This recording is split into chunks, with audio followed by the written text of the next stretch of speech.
The first skill each and every one of us should learn, if we are to have any chance of bettering our lives and reaching our dreams, is to develop a strong positive belief in ourselves and our capabilities. The beliefs we have about ourselves are responsible for who we ultimately become and what we eventually achieve in life. Indeed, a positive self-belief is a prerequisite for achieving anything and everything in life. If you believe that you will fail, you will. If you believe that you will succeed, you will. If you believe you will be rich, you will be rich. If you believe you are destined for poverty, you will never rise above that.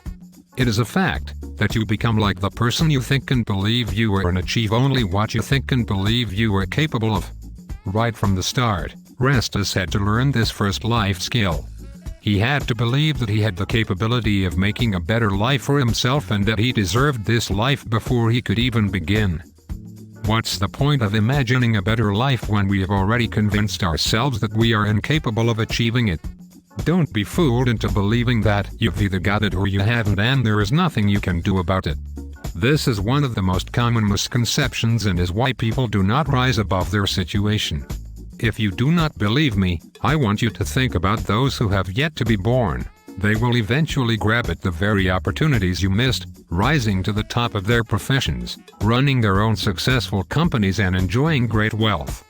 Amongst them will also be those who are going to become the great leaders of tomorrow, presidents of their nations and athletic stars. I believe that you have an advantage over them as you are alive now and they have yet to be born. It's easy to say, believe in yourself and you will succeed, but how do you develop a powerful belief in yourself? Just as Rastus did, you have to ask yourself, what limiting beliefs do I have? Then work on getting rid of them and rather focus on uplifting and positive beliefs. Let's list some of Rastus's limiting beliefs. You are either lucky enough to be born into the good life or destined for poverty. He should forget about becoming a teacher, as he has no education.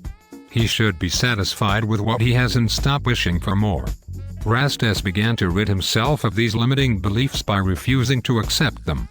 He began to convince himself that he was destined for better things and could rise above his situation to achieve his dreams. There is a popular saying that goes, you create your own ceiling in life. What it means is that you unconsciously set your own limits to what you can and cannot do, due to your beliefs about yourself and your capabilities. The more limiting beliefs you have about yourself, the lower your self-created ceiling will be and the less you will achieve. When you start to rid yourself of limiting beliefs, you raise your ceiling and are able to achieve more. In this way Rastus had unknowingly raised the ceiling to his potential. I have met many successful people in my time. All of them had one very important thing in common: before they succeeded in any way, they first believed they could. They valued themselves highly, choosing to raise their ceiling and refusing to accept any limitations to their potential. You must learn to believe in yourself and your capabilities. Your beliefs hold great power. They make up the person you become and will influence what you achieve in life. I want you to start believing that you can do anything you truly put your mind to. If you believe you can, you will go to great lengths to prove yourself right. However, if you believe you can't, you will make no effort and you will fail as your ceiling will be so low that you will see no opportunities to better your life at all. Now I have shared with you the first vital life skill on the road to success.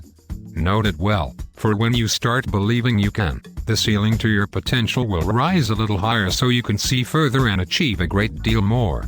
Want to know more? Buy the Where Has My Ceiling Gone book. Or call 0799683235.